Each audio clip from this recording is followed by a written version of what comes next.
Hindi lang ang pangarap na makapagtapos sa pamilya ang tinupad ng isang magna cum laude. Ipinaranas din niya sa ama na makapagsuot ng toga. Pusuan na yan sa report na ito.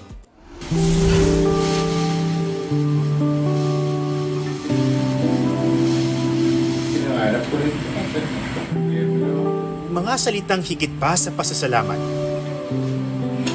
Tipad na yung pangarap. Isang mahigpit na yakap na pumawi sa ilang taong pagod ng isang amang nagsakripisyo.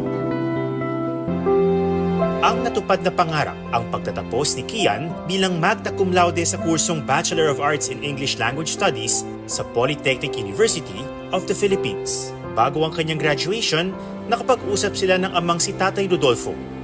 At ipinasuot nito ang gagamitin niyang toga, bagay na nais ang iparana sa amang hindi nakapagtapos ng pag-aaral. Ilipat mo na para graduate na.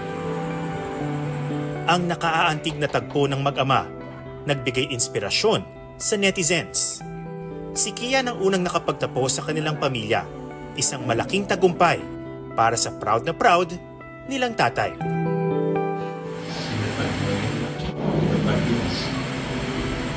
Sobra-sobra po.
Mga kapuso, alamin ang State of the Nation.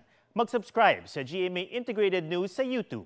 Sa ating mga kapuso abroad, samahan niyo kami sa GMA Pinoy TV at sa www.gmanews.tv.